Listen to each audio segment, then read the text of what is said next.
কেন এরকম করছো বাবা? মানে এত খুশি মেজে মাঝে পুরো অব্দি তো খুব ভালোই কাটছিল, রান্নাবান্না করলাম, খাওয়া দাওয়া করলাম, তারপরে হঠাৎ করে গুড মর্নিং বন্ধুরা, কেমন আছো? ওয়েলকাম টু মিষ্টি সৈকত লাইফস্টাইলে তোমাদেরকে অনেক অনেক স্বাগত। আর দেখো তোমাদের দাদাভাই এখন বেরোবে, তার জন্য কিন্তু আজকে ভেন্ডি আলু ভাজা আর ভাত অলরেডি রান্না হয়ে গেছে। কে রান্না করেছে? রান্না করেছে আমার বোন।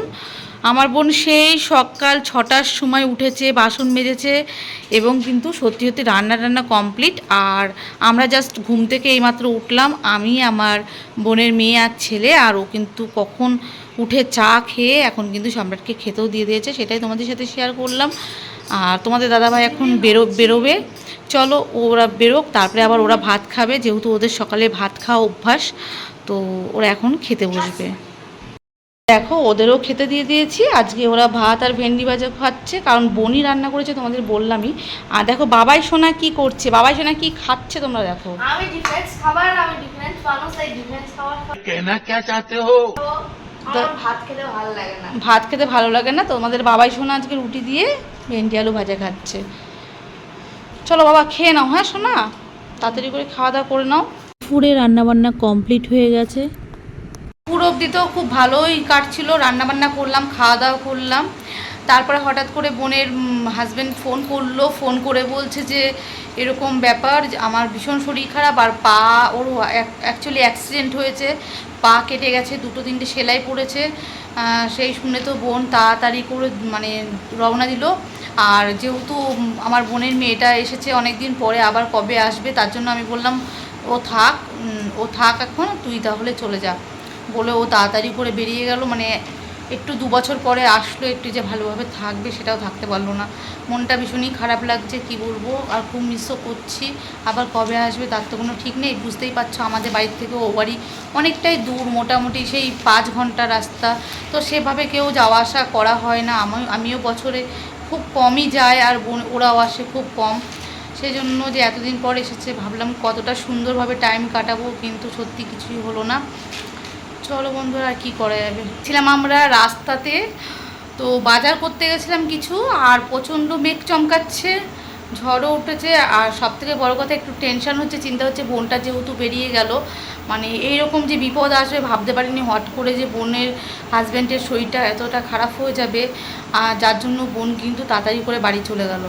আর এখনও পর্যন্ত বোধহয় পৌঁছায়নি। যাই হোক, একটু টেনশন হচ্ছে। আর যতই হোক বোনের মেয়েটা বাড়িতে আছে, তো ওকে তো খাওয়াতে হবে। তোমাদের দাদাভাই বাড়ি নিয়ে এখনও পর্যন্ত বাড়ি আসেনি, তার জন্য গিয়েছিলাম রাস্তায়, গিয়ে কিছু বাজার নিয়ে আসলাম তো রান্না করার জন্য। আর বোনের মেয়েও গেছিলো সাথে, বাবাই সোনা বাড়িতে ছিল। ওই দেখো সোনা বাবা কী করছে, দেখো তো, সোনা বাবা শুয়ে আছে। আর এখন টিভিটা বন্ধ আছে, মেঘ চমকাচ্ছে, তার জন্য টিভি দেখতে পাচ্ছে না। আর চলো, আর পড়াশোনা তো এখন আর হবে না, কারণ চলে এসেছে দিদি যদি পড়ায় তাহলে যদি হয়। ঠিক আছে চলো বন্ধুরা, আবার পরে আসি। কি বাবা? দেখো আইসক্রিম বানিয়ে দিয়ে গেল, কিন্তু মেজো মাসি থাকলো না, মেজো মাসি চলে গেল। যা, মন খারাপ করছে বাবা? সত্যিই তাই, বোন আইসক্রিম বানালো, খুব মন খারাপ করছে, আমারও চলে মন খারাপ করছে। এদিকে তাকাও, মন খারাপ করছে তো মায়ের জন্য? তোমারও মন খারাপ করছে বাবা? হ্যাঁ, কি হলো, মন খারাপ করলো না? কেন বলো তো? বাবাইয়ের আনন্দ হচ্ছে, আমি তোমাদের বলি। আর লিপিরও কেন আনন্দ হচ্ছে সেটা বলছি। ওর মা চলে গেছে, যেহেতু ওর মা থাকলে পরে তো ওদের নিয়ে চলে যাবে, 2 দিন পরেই, কাল পরশুর মধ্যে মা নিয়ে চলে যেত। তাই লিপির আনন্দ হচ্ছে মা চলে গেল। আর বাবাইয়ের আনন্দ হচ্ছে ওটা সেম জিনিসটা, যে সোজা হও বাবা, যদি মাসি থাকতো তাহলে তো লিপি দিদিকে নিয়ে চলে যেত। আর যে 25 তারিখ অবধি থাকতে হবে। যেহেতু মাসি চলে গেছে, এখন লিপি দিদি অনেকদিন থাকতে পারবে। তাই কিন্তু দেখো বাবু কে, একবার জিজ্ঞেস করছি, দেখো বাবাই মন খারাপ করছে তো? না, করছে না। মাসি কিন্তু ভিডিওটা দেখবে। ঠিক আছে দেখুক। লিপি, মা কিন্তু ভিডিওটা দেখবে। খুব মন খারাপ করছে, খুব মন খারাপ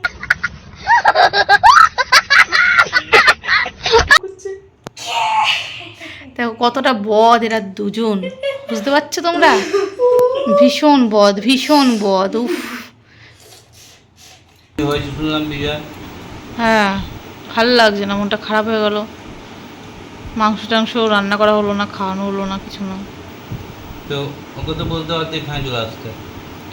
না, ও এখন হাঁটাচলা করতে পারছে না, তো নিয়ে চলে যাবে গাড়ি করে। আর লিপিরও থাকলো।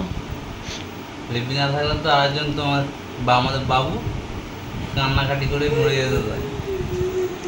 দেখো বাবুর নাটক দেখো। তো এখানে উচ্চারণটা কি আসছে? দার্জিলিং। তো এখানে কি হচ্ছে? দার্জিলিং। হ্যাঁ, তো এখানে উচ্চারণ আসছে দয়াকার র। তো এখানে র এর ব্যবহার হবে না, এখানে হবে রেফের ব্যবহার। রেফ কি জিনিস? র এর জায়গায় রেফের ব্যবহার করা হলে সেটাকে রেফ বলা হয়। যেমন এখানে হবে দয়াকার, যেমন আছে বসে যাবে, তারপরে বর্গীর জয়ে বসিয়া